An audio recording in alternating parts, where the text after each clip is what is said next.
ആരാണ് വാതിൽക്കൽ വന്ന് നിൽക്കുന്നത്?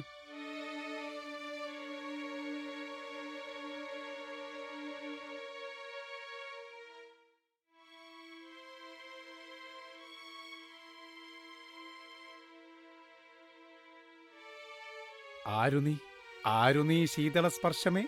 കിണാകൃതിക്കാട് വാഴും വീരശൂര സിംഹരാജരാജേഷ് നീണാൾ വാഴട്ടെ.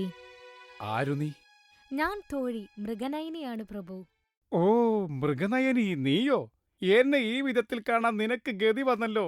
പറയൂ, നീ എന്തിനു വന്നു? ഇതെന്ത് ചോദ്യം പ്രഭു? യോഗാസനം കഴിഞ്ഞാൽ അങ്ങ് പതിവായി ഒരു കുടം എള്ളെണ്ണ കുടിക്കാറുള്ളതല്ലേ? അങ്ങത് മറന്നു. അങ്ങേക്കു കുടിക്കാനുള്ള എള്ളെണ്ണയുമായാണ് ഞാൻ വന്നിരിക്കുന്നത്. ഓ മൃഗനയനി, എന്റെ തോഴി, ഇന്ന് ഈ അവസ്ഥയിൽ ഞാനെങ്ങനെ എള്ളെണ്ണ കുടിക്കാനാണ്? ഇനി എന്തു ചെയ്യും പ്രഭു? എന്റെ പോലീസ് മന്ത്രി ഷിക്കാബോയും പട്ടാള മന്ത്രി കക്കാബോയും അത് തന്നെയാണ് തോഴിയെ ആലോചിക്കുന്നത്. ഒരു യോഗവിദ്യാ വിദഗ്ധന് മാത്രമേ എന്നെ ഈ ദുർഘട സ്ഥിതിവിശേഷത്തിൽ നിന്ന് രക്ഷിക്കാൻ കഴിയൂ എന്നാണ് അവർ പറയുന്നത്.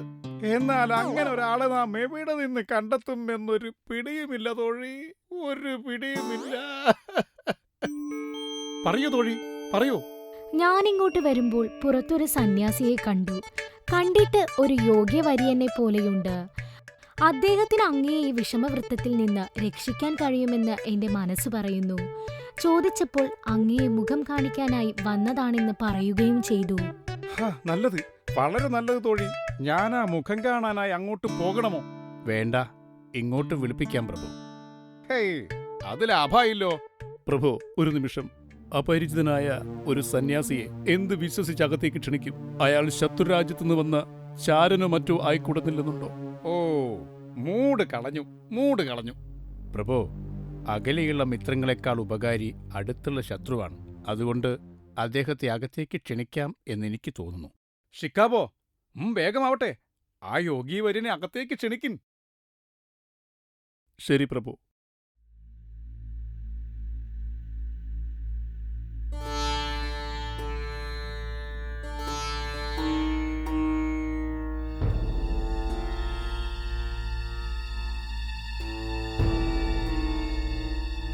താങ്കളാണോ രാജാവിന് മുഖം കാണിക്കാനെത്തിയ സന്യാസി വര്യൻ? അതെ. താങ്കളുടെ പേരെന്താണ്? സ്വാമി മുജുകുന്ദാനന്ദ റോഷൻ. താങ്കൾ എവിടെ നിന്ന് വരുന്നു? കിടക്കാച്ചി മലയുടെ താഴ്വാരത്തുള്ള മാങ്ങാപട്ടണത്തിലാണ് എന്റെ വാസം. ആട്ടെ, താങ്കൾ എന്തിനിവിടെ വന്നു? രാജാവിനെ മുഖം കാണിക്കാൻ. അതല്ല, താങ്കൾ എന്തിനാണ് രാജാവിനെ മുഖം കാണിക്കുന്നത്? ബാക്കി മുഴുവൻ ഞാൻ മൂടി വെച്ചിരിക്കുകയാണല്ലോ. ശടാ, അതല്ല, താങ്കൾ എന്ത് കാര്യത്തിനാണ് രാജാവിനെ കാണുന്നത് എന്നാ ഞാൻ ചോദിച്ചത്. ഞാൻ ഇന്ന് പുലർച്ചെ കിടക്കാച്ചി മലയിലെ മൊട്ടാബ്ലി ഗുഹയിൽ ധ്യാനത്തിനായി പോയിരുന്നു. ധ്യാനനിരതനായിരുന്നപ്പോൾ പെട്ടെന്ന് എന്റെ മനസ്സിൽ ആരോ വന്നലറി.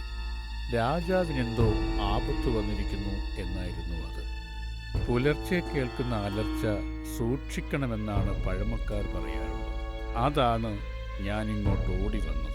അങ്ങ് പറഞ്ഞത് സത്യമാണ്. രാജാവ് ഇപ്പോൾ വലിയൊരു കുടുക്കിൽപ്പെട്ടിരിക്കുകയാണ്. അത് മുൻകൂട്ടി അറിഞ്ഞ താങ്കൾക്ക് തന്നെ രാജാവിനെ അതിൽ നിന്ന് രക്ഷിക്കാൻ കഴിയുമെന്ന് ഞാൻ വിശ്വസിക്കുന്നു. താങ്കൾ ദയവായി എന്നെ രാജാവിന്റെ അടുത്തേക്ക് കൊണ്ടുപോയാലും. ശരി, എന്റെ കൂടെ വരൂ.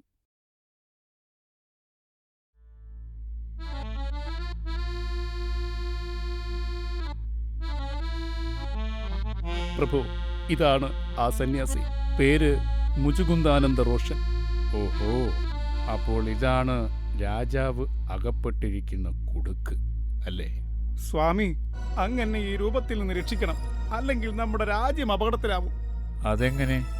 ഇപ്പോഴെങ്ങാനും അയൽ രാജ്യം നമ്മുടെ യുദ്ധത്തിന് വന്നാൽ നമ്മുടെ രാജ്യത്തിന്റെ ഗതി എന്താവും?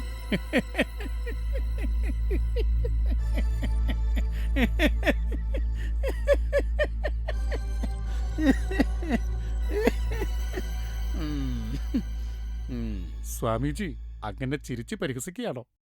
ഒരിക്കലുമല്ല മഹാരാജൻ. എങ്കിൽ ദയവായി എന്നെ രക്ഷിച്ചാലും. ഇത് യോഗ പിഴച്ചതാണ്. അനീതി പ്രവർത്തിക്കുമ്പോഴാണ് യോഗ പിഴയ്ക്കുന്നത്. അനീതി പ്രവർത്തിച്ചെന്നോ? ഞാനോ? എന്നെപ്പോലെ പ്രജാക്ഷേമ തൽപരനായ മറ്റൊരു രാജാവിന് എന്റെ ജീവിതത്തിൽ ഞാൻ വേറെ കണ്ടിട്ടില്ല. ആ ഞാൻ അനീതി പ്രവർത്തിച്ചു എന്ന് എനിക്ക്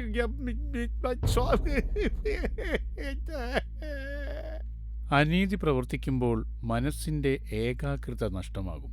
ഏകാഗ്രതയില്ലാത്ത മനസ്സിന്റെ ഉടമ യോഗ ചെയ്യുമ്പോൾ ശരീരം ഇങ്ങനെ ന്യൂഡിൽസ് പോലെയാകും. ഞാൻ എന്ത് അനീതി കാട്ടിയെന്നാണ് അങ്ങ് പറയുന്നത്? അങ്ങ് നിരപരാധികളായ ആരെയോ അന്യായമായി തടങ്കലിൽ ഇട്ടിരിക്കുന്നതായി എൻ്റെ ദിവ്യദൃഷ്ടിയിൽ തെളിയുന്നു. സ്വാമി, അങ്ങ് എന്തിനീ ന്യൂഡിൽസിൽ മസാല പുരട്ടുന്നു? അങ്ങ് പറയുന്നതിന്റെ പൊരുൾ എന്താണെന്ന് എനിക്ക് മനസ്സിലാവുന്നില്ല. എൻ്റെ അമ്മച്ചിയാണ് ഞാൻ പറയുന്നത് പരമാർത്ഥം. പ്രഭു, എനിക്ക് തോന്നുന്നു സ്വാമി പറയുന്നത് ആ ടൈഗറിനെയും ഡീമുവിനെയും പറ്റിയാണെന്ന്. ആണോ സ്വാമി? അങ്ങ് പറയുന്നത് ആ ടൈഗറിന്റെയും ഡീമുവിന്റെയും കാര്യമാണോ? അത് ഞാൻ അവരെ പരീക്ഷിക്കാൻ വേണ്ടി ചെയ്താണ്.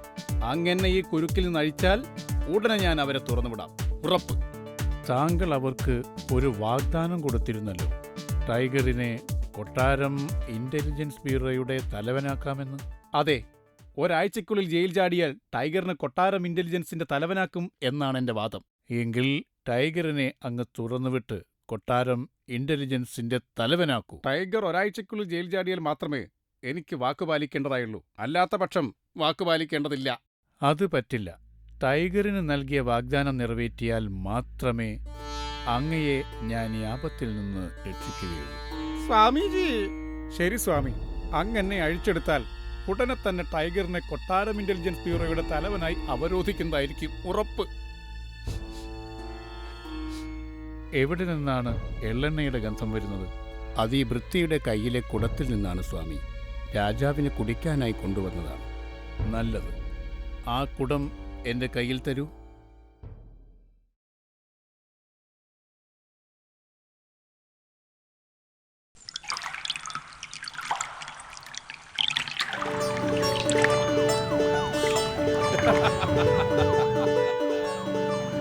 സ്വാമി, അങ്ങന്റെ ജീവൻ രക്ഷിച്ചു. ഇനി അങ്ങയുടെ വാഗ്ദാനം നിറവേറ്റിയാലും. ശരി സ്വാമി. ഉടൻ ടൈഗറിനെയും ഡീമുവിനെയും എന്റെ മുമ്പിൽ ഹാജരാക്കൂ. ഒരാഴ്ചക്കുള്ളിൽ ജയിൽ ചാടിയാൽ മാത്രമേ എനിക്ക് ടൈഗറിനോടുള്ള വാക്ക് പാലിക്കേണ്ടതായിട്ടുള്ളൂ. എന്നാൽ എന്റെ ജീവൻ രക്ഷിച്ച സ്വാമിയോടുള്ള വാക്കാണ് എനിക്കതിനേക്കാൾ വലുത്. വാക്ക് തെറ്റിക്കേണ്ടി വരുന്നത് അങ്ങയ്ക്ക് സങ്കടമുള്ള കാര്യമാണ്. അതെ, പക്ഷേ അത് സാരമില്ല. എങ്കിൽ അങ്ങൊരു വാക്കും തെറ്റിക്കേണ്ടതില്ല. കാരണം